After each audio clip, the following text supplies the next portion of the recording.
आज इस वीडियो में हम बहुत ही ज़बरदस्त टॉपिक पर बात करने वाले हैं, जिस पर बहुत ही कम लोग बात करना चाहते हैं, लेकिन जानना सभी लोग चाहते हैं।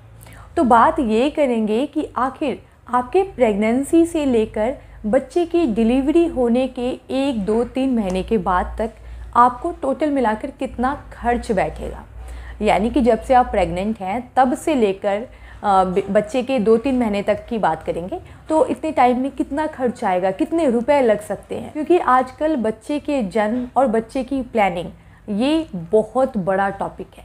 आजकल ये आर्थिक मामलों से जोड़कर देखा ही जाता है, क्योंकि बहुत सारे ऐसी फैमिली है जो बच्चा नहीं करना चाहती या एक के बाद दूसरा नहीं करना चाहती क्योंकि वो आर्थिक रूप से सही नहीं होती। तो बात करेंगे कि आखिर आपको कितना खर्च आने वाला है। बहुत ही डिटेल में बात करने वाली हूँ, तो वीडियो को अंत तक जरूर देखें। और जितने सवाल आपके मन में होते हैं कमेंट बॉक्स में लिख दे, अगली वीडियो उसी टॉपिक पर लाने की पूरी कोशिश करूँगी। देखिए, सबसे पहले बात करेंगे कि आखिर आपको शुरू में कितना खर्च आता है।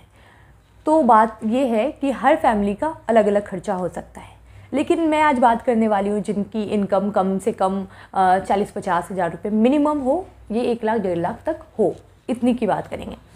और इससे अगर आपकी इनकम नीचे है तो आपको और ज़्यादा परेशानी हो सकती है। हो सकता है आप ये सारी चीज़ें जो मैं प्राइवेट की बातें कर रही हूँ वो हो सकता है आप सरकारी में जाएंगी तो थोड़ा सा कम हो जाएगा। लेकिन मैं एक बात कर रही हूँ नॉर्मल मिडिल क्लास फैमिली की। तो जैसे देख लीजिए कि आप अगर प्रेग्नेंट होती हैं तो प्रेग्नेंट होने के बाद आप सबसे पहले अपने डॉक्टर के पास जाएंगी, विजिट करेंगी। तो वहाँ पर आपको जो फ़ी का खर्चा आता है वो नॉर्मली सबको आता है, वो आपको देना पड़ेगा। इसके बाद डॉक्टर आपको अल्ट्रासाउंड कराने को कहेंगी। इसके बाद आपको कुछ सप्लीमेंट दिया जाएगा खाने के लिए, आयरन की गोलियाँ, मदर हॉर्लिक्स हो गया या फिर कैल्शियम की गोलियाँ। इसके बाद आपको खाने पीने के लिए बहुत कुछ अच्छा कहा जाएगा कि आपको ये खाना है, ये नहीं खाना है। बहुत सारी ऐसी चीज़ें होंगी जो आपके घर वाले बाकी तो खाएंगे लेकिन आप नहीं खा सकते, आपके लिए कुछ अलग अलग डाइट प्लान किया जाएगा। तो ये सारी चीज़ें होती है कि आपको अलग से डाइट दिया जाएगा, तो इसके लिए आपके खर्चे भी बढ़ेंगे। आपके लिए फ्रूट्स आएंगे ही आएंगे घर में, जो मिनिमम 400-500 के रोज़ के फ्रूट्स होंगे। तो ये सारी चीज़ें आपके खर्चों में बढ़ोतरी कर सकती है। इसके बाद क्या आता है कि आपको तीसरे महीने में भी अल्ट्रासाउंड कराना पड़ेगा, नेक्स्ट फिर 5वें महीने में अल्ट्रासाउंड कराना पड़ेगा, 9वें महीने में कराना पड़ेगा। बीच में किसी तरह की दिक्कत आ गई, यानी किसी तरह की कोई कॉम्प्लिकेशंस हो गए, तो आपको वहाँ पर भी खर्चा हो जाएगा, यानी अलग अलग खर्चा हो सकता है सबका।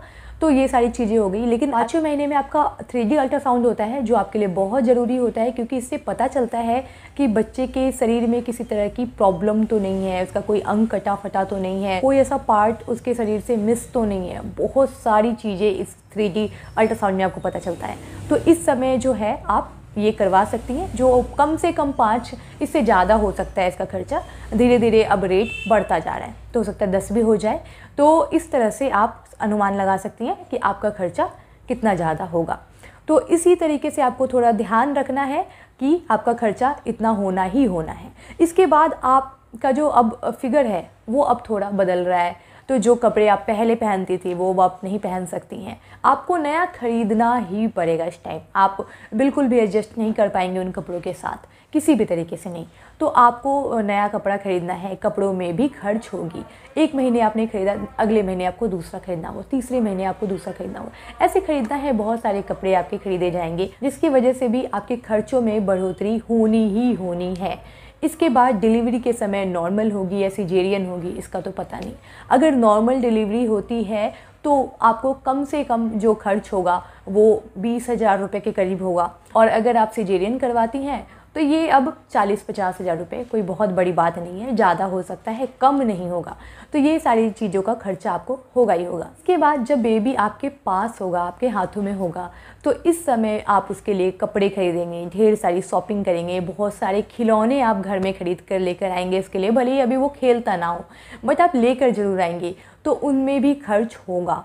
इसके बाद आप उसके लिए, अगर मान लो आप अपना दूध पिलाते हो तो कोई बात नहीं, फिर थोड़ा खर्चा कम हो जाएगा। बट अगर आप दूध नहीं पिलाते हो, जैसे आजकल तो ज़्यादातर माएँ नहीं पिलाती हैं, तो उस टाइम भी आप जब पाउडर वाला दूध खरीदोगे उस टाइम भी आपका खर्चा बहुत ज़्यादा होगा, क्योंकि एक डब्बा दूध मुश्किल से 4 से 5 दिन चलता है, इससे ज़्यादा नहीं चलता, किसी का भी नहीं चलता।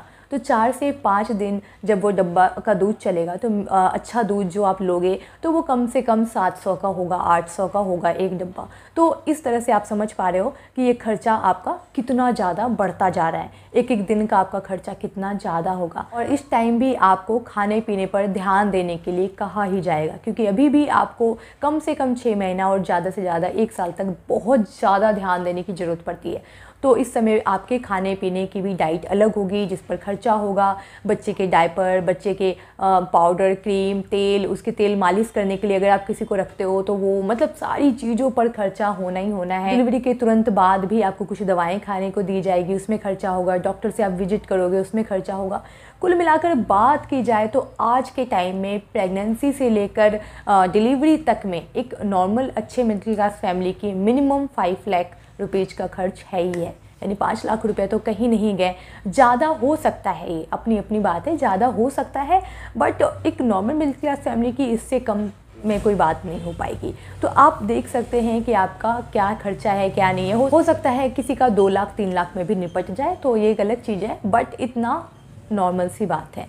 तो उम्मीद करती हूँ आपको ये वीडियो समझ आई होगी, पसंद आई होगी। और अगर ऐसी वीडियो आपको और देखनी है तो कमेंट करके बताएं कि किस टॉपिक पर बनाओ जो आपको मज़ा आए। तो चलिए मिलते हैं अगले वीडियो में और अपना बेहद ख्याल रखें।